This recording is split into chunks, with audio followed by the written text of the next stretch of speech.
Itutuloy daw ni Justice Secretary Laila De Lima ang investigasyon sa di umano'y kaugnayan ni Davao City Mayor Rodrigo Duterte sa Davao Death Squad. May mga hawak na raw siyang tetestigo laban kay Duterte.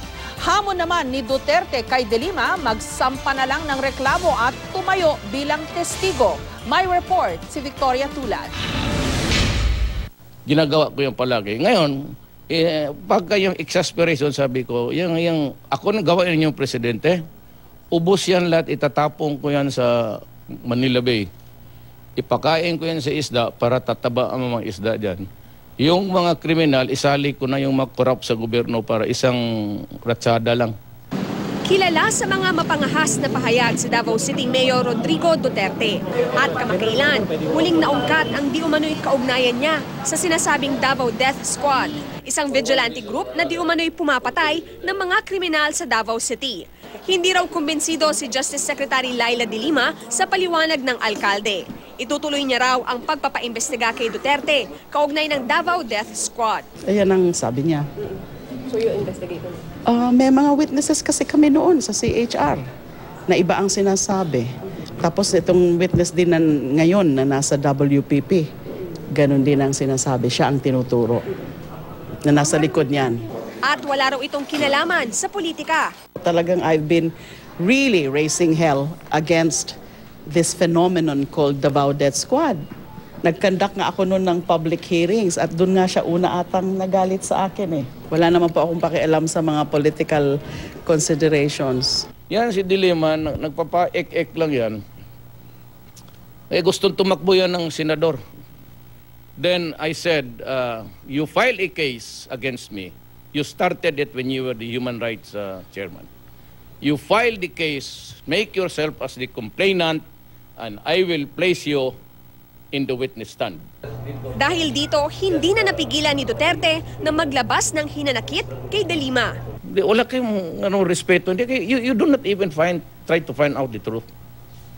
Di ba sinabi ko na sa'yo, nag-usap tayo noon, hindi ako ganun, ma'am, and I-address you as ma'am.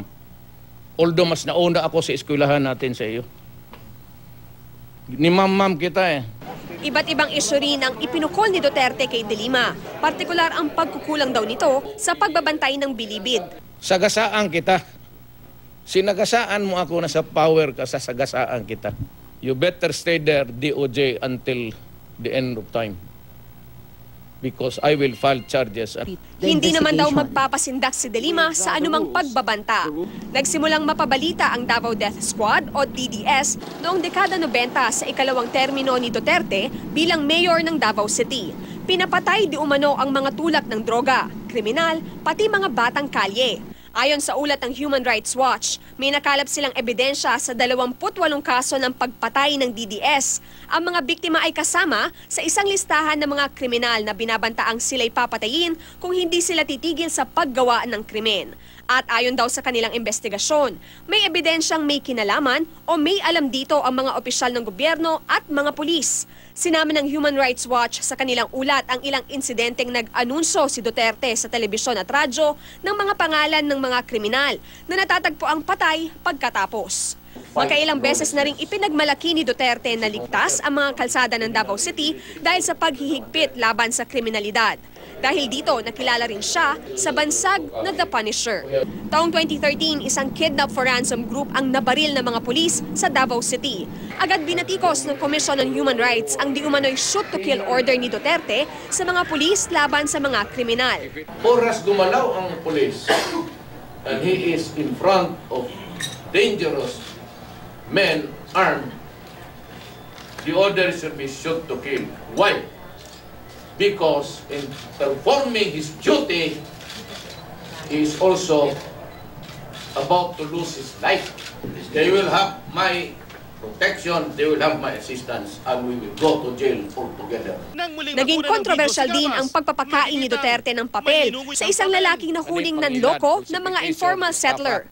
Tuno sa mga mahilis ng papel, Pero sa lahat ng ito, naninindigan si Duterte sa kanyang polisiya. Yung law-abiding citizens of this country have really nothing to fear. Na sabihin nila na diktador ako, so be it. Total naman, hindi naman ako naghingi ng boto ninyo. Victoria Tulad, GMA News.